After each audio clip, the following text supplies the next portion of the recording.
ശ്രീ മഹാഭാരതത്തിലെ വനപർവത്തിൽ പാണ്ഡവന്മാര് ദ്വൈതവനത്തിൽ കഴിയുന്ന സന്ദർഭത്തിൽ അവിടെ നടന്ന മാർക്കണ്ഡേയ മഹർഷിയുമായിട്ട് നടന്ന സംവാദങ്ങളും കഥകളുമാണ് നമ്മൾ ശ്രവണം ചെയ്തത്. ഇനി നമുക്ക് തുടർന്നുള്ള പാണ്ഡവ കഥകൾ, കൗരവ കഥകൾ കേൾക്കാൻ എല്ലാവർക്കും ഒരു ഉത്സാഹമുണ്ടാകും. വാസ്തവത്തിൽ വേദവ്യാസൻ മഹാഭാരതം രചിച്ചത് കേവലം പാണ്ഡവ ധാർത്തരാഷ്ട്ര കഥകൾ, അവരുടെ യുദ്ധം പറയാൻ വേണ്ടിയിട്ടല്ല, വേദങ്ങളുടെ സാരം നമ്മളെ ഗ്രഹിപ്പിക്കാൻ വേണ്ടിയിട്ടാണ് എന്ന് നമ്മൾ ഓർക്കണം. അതുകൊണ്ടാണ് അവസരങ്ങൾ ഉള്ളപ്പോഴൊക്കെ, അവസരങ്ങൾ ഉണ്ടാക്കിയിട്ടും ഒക്കെ അദ്ദേഹം ധാരാളം കഥകളും ഉപകഥകളും ഉപദേശങ്ങളും ധർമ്മ സംവാദങ്ങളൊക്കെ തന്നെ നമ്മളെ കേൾപ്പിക്കുന്നത്. ഏതായാലും അവിടെ ഈ മാർക്കണ്ഡേയ മഹർഷിയുടെ സാന്നിധ്യത്തിലുണ്ടായ സത്സംഗത്തിൽ പുരുഷന്മാർ ഒരു ഭാഗത്ത് ഈ കഥകളൊക്കെ പറഞ്ഞുകൊണ്ടിരിക്കുന്ന സമയത്ത് മറ്റൊരു സ്ഥലത്ത് ശ്രീകൃഷ്ണ ഭഗവാന്റെ പത്നിയായ സത്യഭാമ ദേവിയും പാഞ്ചാലിയും ഒരുമിച്ചിരുന്നു കൊണ്ട് അവരവരുടേതായ രീതിയിൽ സ്ത്രീ സഹജമായിട്ടുള്ള സല്ലാപങ്ങൾ ചെയ്യുകയായിരുന്നു, തമാശകൾ പറഞ്ഞു ചിരിക്കുകയൊക്കെ ചെയ്യുകയായിരുന്നു. അപ്പോൾ അവരുടെ സംഭാഷണ മധ്യേ സത്യഭാമ പാഞ്ചാലിയോട് പറയുകയാണ്, അല്ലയോ പാഞ്ചാലി, നീ 5 ഭർത്താക്കന്മാരെ എങ്ങനെ കൊണ്ടു നടക്കുന്നു? അവരുടെ ഇഷ്ടപത്നിയായിട്ട് അവർക്ക് പരസ്പരം മത്സരമില്ലാത്ത രീതിയിലും നിന്നോട് എന്നും എല്ലാവരും ഒരുപോലെ സ്നേഹം കാണിക്കുന്ന രീതിയിലും നീ എങ്ങനെയാണ് അവരെ വശീകരിച്ച് സ്വന്തമാക്കി വച്ചിരിക്കുന്നത്? അതിൻ്റെ രഹസ്യം എന്താണ്? നീ എന്തെങ്കിലും തന്ത്രങ്ങളോ മന്ത്രങ്ങളോ മരുന്നോ മന്ത്രമോ അല്ലെങ്കിൽ മറ്റെന്തെങ്കിലും കൂടോത്രമൊക്കെ ചെയ്യാറുണ്ടല്ലോ. വശീകരിക്കാൻ വേണ്ടിയിട്ടുള്ള കൂടോത്രങ്ങളൊക്കെ ആളുകൾ ചെയ്യാറുണ്ട്. അങ്ങനെ എന്തെങ്കിലും വിദ്യ ഉപയോഗിച്ചിട്ടാണോ നീ ഇവരെ കൂടെ നിർത്തുന്നത്? എന്താണ് ഇതിൻ്റെ രഹസ്യം? ആ രഹസ്യം എനിക്ക് പറഞ്ഞു തന്നാൽ ഞാനും കൃഷ്ണൻ്റെ മേലെ അത് പ്രയോഗിക്കാമായിരുന്നു. ശ്രീകൃഷ്ണ ഭഗവാന് 16,008 ഭാര്യമാരാണ്. അവർ മറ്റുള്ളവരോടൊന്നും ഇല്ലാത്ത സ്നേഹം ഭഗവാൻ എന്നോട് ഉണ്ടാകാൻ വേണ്ടിയിട്ട് എനിക്കും ചെയ്യാമല്ലോ എന്നാണ് സത്യഭാമ ആഗ്രഹം പ്രകടിപ്പിക്കുന്നത്. നീ ഏതെങ്കിലും വ്രതചര്യ, പ്രത്യേകമായ വ്രതചര്യകളോ തപസ്സോ ദാനമോ സ്നാന മന്ത്ര ഔഷധാദികളോ പ്രയോഗിക്കാറുണ്ടോ എന്ന് ചോദിക്കുകയാണ്. അപ്പോൾ പാഞ്ചാലി ചിരിച്ചുകൊണ്ട് അതേ സമയത്ത് അല്പം ഒരു പരിഭവത്തോടും കുറ്റപ്പെടുത്തുന്ന ഭാവത്തോടും കൂടി പറയുകയാണ്, അല്ലയോ സത്യഭാമയെ സത്യ എന്നാണ് വിളിക്കുന്നത്, സ്നേഹം ആകും. നീ ദുഷ്ട സ്ത്രീകൾ പറയുന്നത് പോലെയാണ് സംസാരിക്കുന്നത്. നൈതത്വയി ഉപപദ്യത്തെ. ശ്രീകൃഷ്ണ ഭഗവാൻ അർജുനനോട് ഗീതയിൽ പറഞ്ഞൊരു വാക്യമാണ്, ഇത് നിനക്ക് ചേരില്ല അർജുന. ഇവിടെ കൃഷ്ണപത്നിയോട് അർജുന പത്നി പറയുകയാണ്, അല്ലയോ സത്യേ, ഇത് നിനക്ക് ചേരില്ല. ത്വം കൃഷ്ണസ്യ മഹിഷി പ്രിയ. നീ ശ്രീകൃഷ്ണ ഭഗവാന്റെ ഭാര്യ ആയതുകൊണ്ട് ഇങ്ങനെയുള്ള ഒരു ദുഷ്ടമായ ചിന്ത നിന്റെ ഉള്ളിൽ ഉണ്ടാകാൻ പാടില്ല. അത് നിനക്ക് ചേർന്നതല്ല, കൃഷ്ണപത്നിക്ക് ചേർന്നതല്ല. മന്ത്രാദികളെ കൊണ്ടും ഔഷധങ്ങളെ കൊണ്ടും ഭർത്താവിനെ വശീകരിക്കുക എന്ന് വെച്ചാൽ വലിയ പാപമാണ്. ഇത് മാത്രമല്ല, രഹസ്യമായിട്ട് ചെയ്യുന്ന ഇത്തരം കാര്യങ്ങൾ ഭർത്താവ് അറിഞ്ഞാൽ എന്തായിരിക്കും അവസ്ഥ? ഭർത്താവിനും ആ കുടുംബത്തിന് മൊത്തവും ഒരു ഉദ്വേഗം ഉണ്ടാകും. അത്തരം സ്ത്രീകൾ കഴിയുന്ന വീടുകൾ എന്താവും? സർപ്പം വീട്ടിനകത്ത് കയറിയാൽ ഉണ്ടാകുന്ന ഒരു ഉദ്വേഗം, അത് എവിടെയാണ് കയറി ഒളിച്ചിരിക്കുന്നതെന്ന് അറിയില്ല, എപ്പോഴാണത് നമ്മളെ ഉപദ്രവിക്കുക എന്നറിയില്ല. ആ രീതിയിലുള്ള ഒരു ഉദ്വേഗം ആണ് ആ ദാമ്പത്യ ജീവിതത്തിൽ ഉണ്ടായിരിക്കുക. ഉദ്വിഗ്നസ്യ കുതശാന്തിർ അശാന്തസ്യ കുതസുഖം. ഉദ്വേഗമുള്ളവന് എവിടെയാണ് ശാന്തി? ശാന്തിയില്ലാത്തവന്, അശാന്തി ഉള്ളവന് എവിടെയാണ് സുഖം? ഇത് മഹാഭാരതത്തിൽ പല സ്ഥലങ്ങളിലും ചോദിക്കുന്ന ചോദ്യമാണ് അശാന്തസ്യ കുതസുഖം എന്നുള്ള ഒരു വാക്യം. നല്ലൊരു മഹത് വാക്യമാണ്. പാഞ്ചാലി പറയുന്നു, ഭർത്താവിനെ വശീകരിക്കാൻ ചില ആളുകൾ മരുന്നുകളും മന്ത്രവും ഒക്കെ തന്നെ പ്രയോഗിച്ചതായിട്ട് കേട്ടിട്ടുണ്ട്. ചില ആളുകൾ സ്ത്രീകളുടെ കയ്യിൽ മരുന്നുകളൊക്കെ ഉണ്ടാക്കി കൊടുക്കും, ഭർത്താവിന് മേലെ ഇത് പ്രയോഗിച്ചോളൂ. ചൂർണങ്ങളൊക്കെ, മന്ത്രം ജപിച്ചുണ്ടാക്കിയ മാന്ത്രിക ചൂർണങ്ങൾ ഒക്കെ പ്രയോഗിക്കും. സ്ത്രീകൾ അത് കേട്ട് വിശ്വസിച്ച് അത് തൻ്റെ ഭർത്താവിൽ പ്രയോഗിച്ചിട്ട് എത്രയോ ഭർത്താക്കന്മാർ മരിച്ചു പോയതായിട്ട് നീ കേട്ടിട്ടില്ലേ എന്ന് പാഞ്ചാലി ചോദിക്കുന്നു. ഇന്നും അത്തരം കൂടോത്രങ്ങളൊക്കെ നടക്കുന്നുണ്ട്. പാഞ്ചാലി പറയുന്നു, അത്തരം ചൂർണങ്ങൾ നാവ് കൊണ്ട് നക്കി നോക്കുകയോ സ്പർശിക്കുകയോ ചർമ്മം കൊണ്ടോ സ്പർശിച്ചാൽ പോലും അപ്പോൾ തന്നെ തൽക്ഷണം മരിച്ചു പോകുന്ന ശക്തിയുള്ളവയാണ്. അങ്ങനെ സ്വന്തം സ്വാർത്ഥം നേടാൻ വേണ്ടിയിട്ട് ഭർത്താക്കന്മാരെ കൊലക്ക് കൊടുക്കുന്ന പത്നിമാർ ധാരാളം ഉണ്ടെന്ന് ഞാൻ കേട്ടിട്ടുണ്ട്. പക്ഷെ അതൊന്നും ശരിയായ രീതിയല്ല, അതൊന്നും നമ്മുടെ നന്മയ്ക്കായിട്ട് ഭവിക്കുകയില്ല. ഞാൻ എന്താ ചെയ്യുന്നത്? ഞാൻ അഹങ്കാരവും കാമക്രോധങ്ങളും വിട്ടുകൊണ്ട് ഈ 5 പാണ്ഡവന്മാരെയും അവരുടെ മറ്റ് പത്നിമാരെയും ഞാൻ സേവിക്കാറുണ്ട്. എല്ലാവരെയും ഞാൻ സേവാ ശുശ്രൂഷകൾ ചെയ്യും. സേവാഭാവം കൊണ്ട് ആ സേവാഭാവത്തിൽ എനിക്ക് സ്വന്തം താല്പര്യം ഞാൻ നോക്കാറില്ല, അത് മാറ്റിവെക്കും. ദുർവാക്കുകൾ പറയുകയില്ല, ദുസ്ഥിതയാകാതെ നോക്കും. എന്ന് വെച്ചാൽ തെറ്റായ സ്ഥലത്ത് വെറുതെ ചെന്ന് നിൽക്കുകയില്ല, തെറ്റായിട്ട് ആരെയും നോക്കുകയില്ല, തെറ്റായ സ്ഥലത്ത് തെറ്റായ രീതിയിൽ ചെന്ന് ഇരിക്കുകയില്ല. ഇപ്പോൾ അതിഥികളൊക്കെ വന്നു കഴിഞ്ഞാൽ പുരുഷന്മാരിരിക്കുന്ന സ്ഥലത്ത് സ്ത്രീകൾ വെറുതെ ചെന്ന് എന്താണ് കാര്യം എന്ന് അറിയാൻ വേണ്ടിയിട്ട് വെറുതെ അവിടെ ഇവിടെയായിട്ട് പതുങ്ങി നിൽക്കുക എന്നൊക്കെ, അങ്ങനെയുള്ള ചില സ്വഭാവം ചിലർക്കുണ്ട്. പണ്ട് കാലത്ത് അതൊക്കെ വലിയ ശിഷ്ടാചാര വിരുദ്ധമായ കാര്യങ്ങളായിരുന്നു. എവിടെയും അനാവശ്യമായിട്ട് ഞാൻ ചുറ്റി നടക്കാറില്ല. ഉദ്യാനങ്ങളിൽ പോലും ഞാൻ ഒറ്റക ചുറ്റി തിരിയാറില്ല. അങ്ങനെ വാക്കുകൊണ്ടും പ്രവൃത്തി കൊണ്ടും നോട്ടം കൊണ്ടും നിൽപ്പ് കൊണ്ടും ഇരിപ്പ് കൊണ്ട് പോലും ഞാൻ ഭർത്താക്കന്മാർക്ക് അഹിതം പെരുമാറാറില്ല. ഭർത്താക്കന്മാരുടെ മനസ്സിലുള്ള ഇംഗിതം എന്താണെന്ന് മുൻകൂട്ടി അറിഞ്ഞ് ഞാൻ പെരുമാറാറുണ്ട്. ദേവതമാരോ മനുഷ്യനോ ഗന്ധർവന്മാരോ അലങ്കൃതന്മാരായിട്ട് ധനികന്മാരായിട്ട് യുവാക്കളായിട്ടുള്ള ആളുകൾ വന്നാൽ പോലും ഞാൻ അവരെ നോക്കാറേ ഇല്ല. നാഭുക്തവതി നാസ്നാദേ നാസംവിഷ്ടേ ച ഭർത്തരി ന സംവിശാമി നാശ്നാമി സദാ കർമ്മകരേഷ്വപി. ഭർത്താക്കന്മാർ ഭുജിക്കാതെ ഭക്ഷണം കഴിക്കാതെ ഞാൻ കഴിക്കില്ല, അവർ കുളിക്കാതെ ഞാൻ കുളിക്കില്ല, അവർ ഇരിക്കാതെ ഞാൻ ഇരിക്കില്ല, അവർ ഉറങ്ങാതെ ഞാൻ ഉറങ്ങില്ല. ഇങ്ങനെ ആണ് ഞാൻ അവരെ സേവിച്ചു വരുന്നത്. ദൂരത്ത് നിന്നും ഭർത്താക്കന്മാർ ദൂരയാത്ര കഴിഞ്ഞ് തിരിച്ചു വരുമ്പോൾ ഞാൻ ഓടിച്ചെന്ന് അവരെ സ്വീകരിച്ച് അവർക്ക് വേണ്ടുന്ന വിശ്രമം കൊടുത്ത് ഇരുത്തി അർഘ്യപാദ്യാദികൾ ചെയ്ത് പൂജ ചെയ്ത് അവരുടെ പരിചരണങ്ങൾ ചെയ്ത് സന്തോഷിപ്പിക്കും. സ്വാദിഷ്ട ഭോജനം ഉണ്ടാക്കിയിട്ട് എല്ലാവർക്കും പങ്കുവെച്ച് കൊടുക്കും. അത് കഴിഞ്ഞ് ഞാൻ തന്നെ പാത്രം കഴുകും. ഭക്ഷണം പാകം ചെയ്യുന്ന സമയത്ത് കുറച്ച് ധാന്യം എടുത്ത് മാറ്റിവെക്കും. ഇല്ലാത്ത സമയത്ത് ഉപയോഗിക്കണമല്ലോ എന്ന് കരുതിയിട്ട് ധാന്യം കുറച്ചെടുത്ത് എപ്പോഴും എവിടെയെങ്കിലും ഗോപ്യമാക്കി വെച്ചിരിക്കും. കാരണം അത് അത്യാവശ്യ സന്ദർഭങ്ങളിൽ എടുക്കാൻ വേണ്ടിയിട്ട് അത് സൂക്ഷിച്ചു വെക്കുന്ന സ്വഭാവം എനിക്കുണ്ട്. വീട് വൃത്തിയാക്കി എപ്പോഴും വൃത്തിയാക്കി മാർജനം ചെയ്ത് വൃത്തിയാക്കി വെക്കും. വെറുതെ വാതിൽപ്പടിയിൽ വന്നിട്ട് ഇങ്ങനെ തലമാത്രം പുറത്തേക്ക് കാണിച്ച് നിൽക്കുന്ന സ്വഭാവം എനിക്കില്ല. ഭർത്താവ് ദൂരയാത്രയ്ക്ക് പോയി കഴിഞ്ഞാൽ ഞാൻ പൂജ കൂടുക മുതലായ അലങ്കാരങ്ങൾ ചെയ്യാറില്ല. ഇതൊക്കെ സ്മൃതികളിൽ പറഞ്ഞതാണ്. പാഞ്ചാലിയെ കൊണ്ട് ഇത് പറയിപ്പിക്കുന്നത് സ്മൃതികളിൽ പറഞ്ഞ ആ സ്ത്രീധർമ്മത്തെ, വൈദികമായ ആ സദാചാരത്തെ നമ്മളെ പഠിപ്പിക്കാൻ വേണ്ടിയിട്ട് അതിന് പാഞ്ചാലിയെയും സത്യഭാമയെയും കഥാപാത്രങ്ങളാക്കി നമ്മുടെ മുന്നിൽ അവതരിപ്പിച്ചു എന്നുള്ളതാണ് വ്യാസൻ്റെ കഴിവ്. ഇത് സ്മൃതിവാക്യങ്ങൾ തന്നെയാണ്. പാഞ്ചാലി പറഞ്ഞു, അതുകൊണ്ട് അല്ലയോ സത്യഭാമേ, സാ കൃഷ്ണമാരാധയ സൗഹൃദേന പ്രേംണാച നിത്യം പ്രതികർമ്മണാച.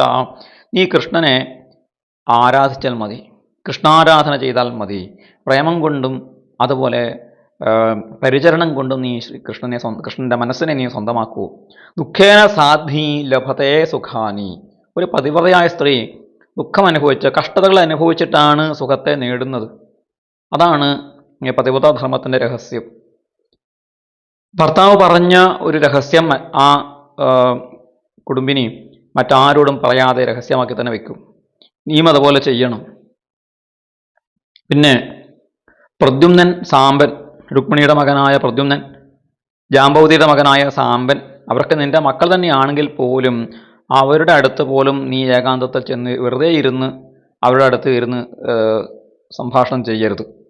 അതൊക്കെ തന്നെ നമ്മുടെ സ്വഭാവത്തിന് ചേർന്നതല്ല, ആളുകൾക്ക് തെറ്റിദ്ധരിക്കാൻ ഇടയാക്കുന്നതാണ്.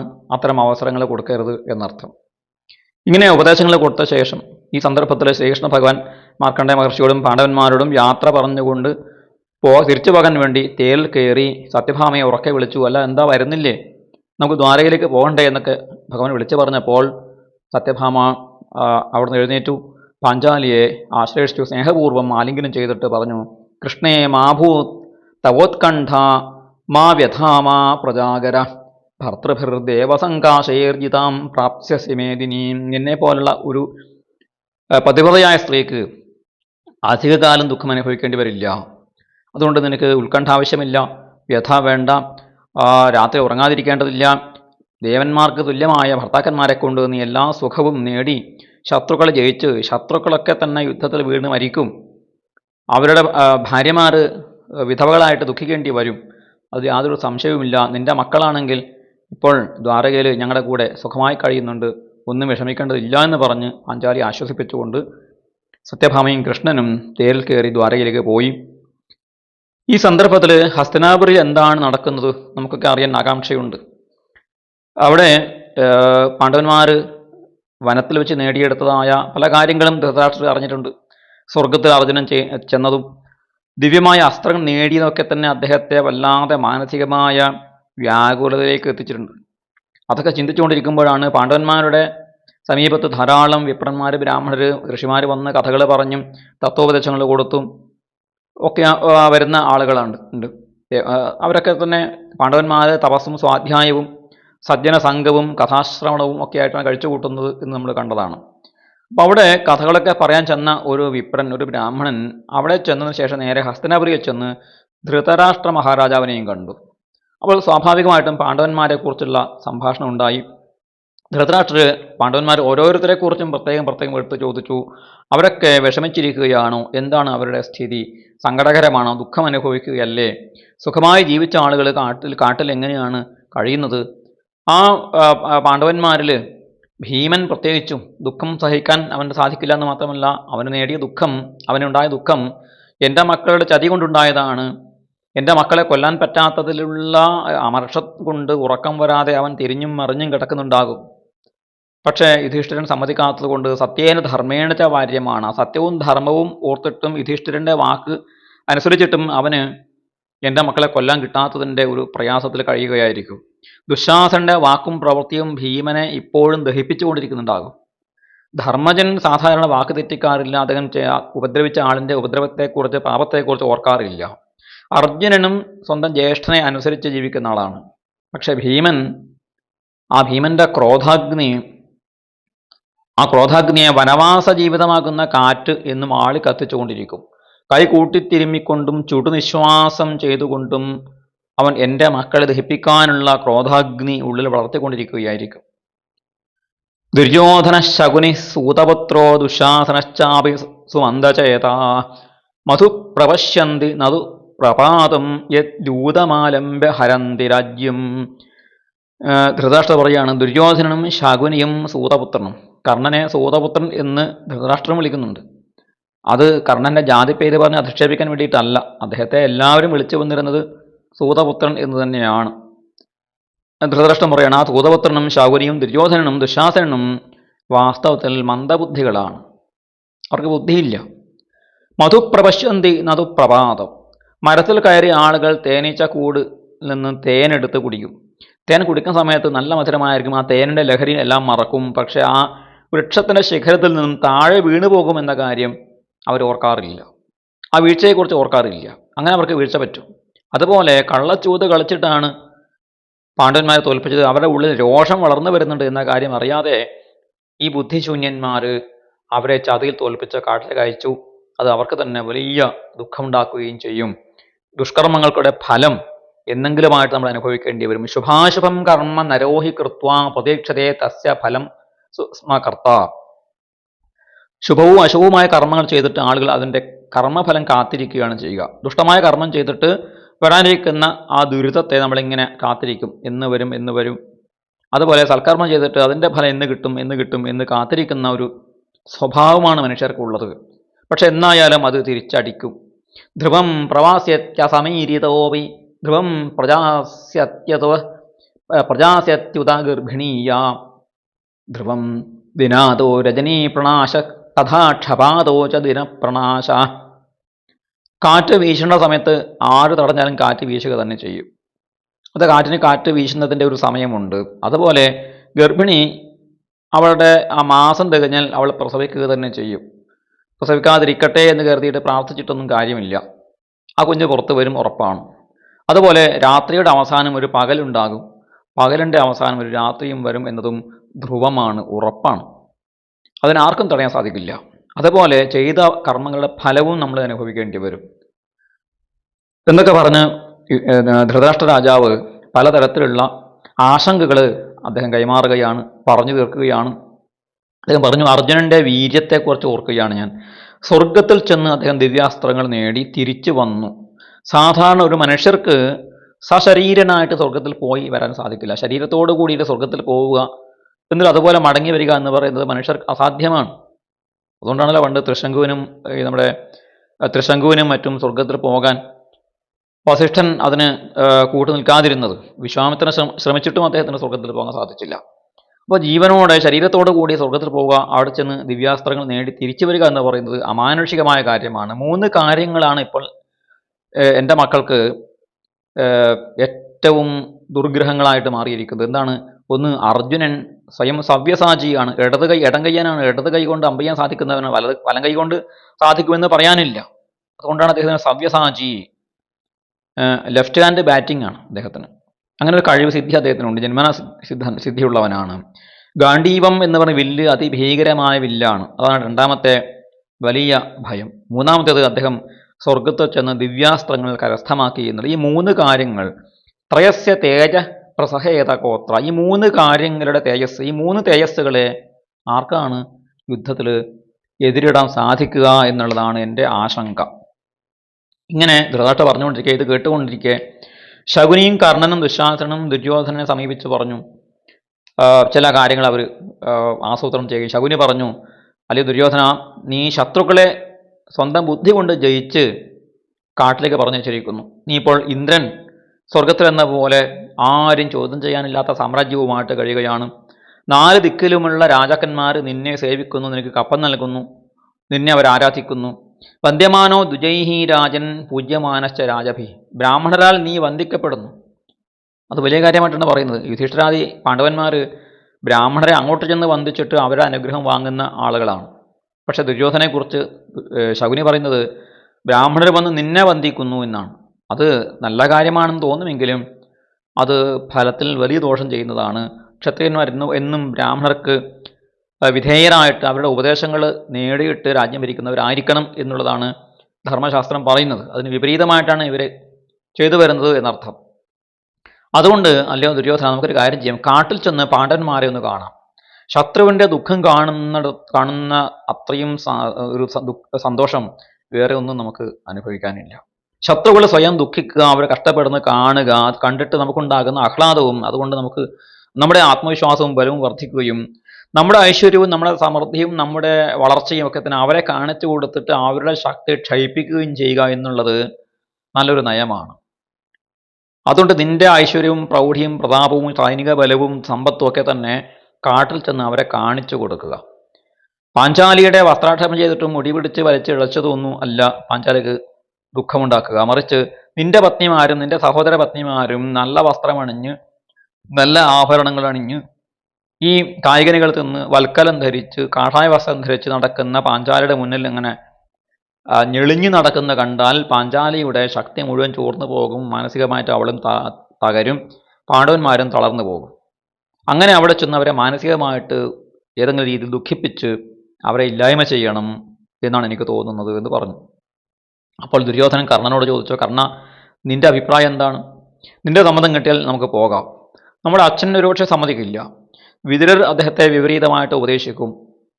പക്ഷെ എനിക്ക് ഭീമാർജുനന്മാർ കാട്ടിൽ കഷ്ടപ്പെടുന്നത് കാണാനുള്ള ആഗ്രഹമുണ്ട്.